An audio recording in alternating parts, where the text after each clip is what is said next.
சென்னை மற்றும் அதன் புறநகர் பகுதிகளில் கனமழை பெய்து வருகிறது. தொடர்ந்து இன்று காலை முதல் சென்னையில் கனமழை பெய்து வருகிறது. கூடுதல் விவரங்களை வழங்க செய்தியாளர் நவீன் இணைந்திருக்கிறார். நவீன், பெஞ்சல் புயல் காரணமாக சென்னையில் தொடர்ந்து கனமழை பெய்து வருகிறது. சென்னை மற்றும் புறநகர் பகுதிகளிலும் இந்த மழை தொடர்ந்து வருகிறது. தற்போதைய நிலவரம் என்ன?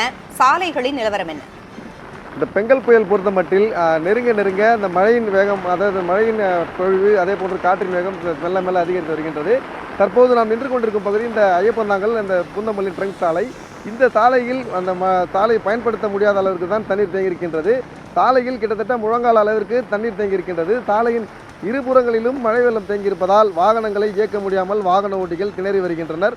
எதிரே வரும் வாகனம் தெரியாத அளவிற்கு தான் மழை பெய்து வருகின்றது. தற்போது கூட இந்த கனமழை கொட்டி தீர்த்து வரும் சூழலில் சாலையின் இருபுறமும் அந்த மழை வெள்ளம் தேங்கியிருப்பதை நம்மால் பார்க்க முடிகின்றது. நெடுஞ்சாலைத்துறை அதிகாரிகள் சார்பில் ஆங்காங்கே ராட்சத மோட்டார்கள் பொருத்தப்பட்டிருந்தாலும் கனமழை பொழிந்து வருவதால் ஆங்காங்கே மழை வெள்ளம் தேங்கியிருக்கின்றது. இந்த சூழலில் தான் தற்போது சவாலாகவே வாகன ஓட்டிகள் அந்த வாகனத்தை இயக்கி வருகின்றனர். இந்த சென்னை மவுண்ட் சாலை பொறுத்த மட்டில் இந்த காட்டுப்பாக்கம் முதல் ஐயப்பந்தாங்கல் வரை கடுமையாக பாதிக்கப்பட்டிருக்கின்றது. ஏற்கனவே இங்கு சென்னை மெட்ரோ ரயில் பணி நடைபெற்று வரும் சூழலில் இதன் காரணமாக சாலை வெகுவாக பாதிக்கப்பட்டிருந்த சூழலில் பொதுமக்கள் சாலையில் இருக்கக்கூடிய பள்ளங்கள் தெரியாததான் தற்போது திணறி வருகின்றனர். இருசக்கர வாகன ஓட்டிகள் மிகவும் அவதியடைந்து வருகின்றனர். ஏனென்றால் மழையில் வாகனத்தை இயக்குவதே ஒரு சவாலான சூழலில் இருக்கும் நிலையில் இந்த மழையால் சேதமுற்ற சாலையில் அவர்கள் அவதியுற்று தான் சென்று வருகின்றனர். அதே போன்றுதான் இந்த சென்னை திருப்பதி நெடுஞ்சாலை, ட்ரங்க் சாலை, அதே போன்று இந்த பெங்களூரு தேசிய நெடுஞ்சாலை, போரூர் சாலை போன்ற பல்வேறு சாலைகள் வெள்ள நீரில் மூழ்கி இருக்கின்றது.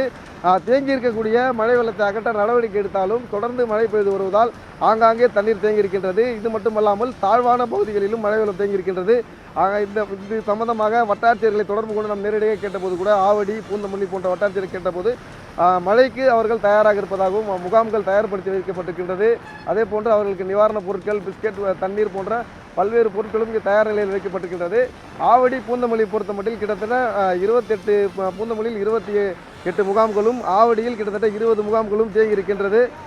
ஆகவே வருவாய்த்துறை சார்பில் தயாராக இருந்தாலும் இந்த புயலில் காற்றின் வேகமும் மழை பொழிவு அதிகமாக இருக்கிறதால் பொதுமக்கள் தொடர்ந்து அவதியுற்று வருகின்றனர். தற்போது கூட நம்மிடம் இந்த பயணி ஒருத்தர் இருந்திருக்கின்றார்.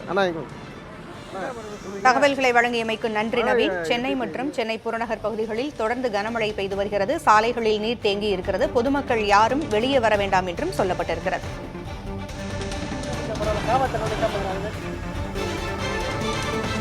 ஐயப்பன் தாங்கல் முதல் காட்டுப்பாக்கம் வரையிலான சாலைகளில் தண்ணீர் தேங்கி இருக்கிறது. சென்னையின் புறநகர் பகுதிகளில் தொடர்ந்து கனமழை பெய்து வருகிறது. பூந்தமல்லி பாரிவாக்கம் சாலை, சென்னை திருப்பதி நெடுஞ்சாலையிலும் நீர் தேங்கி வருகிறது.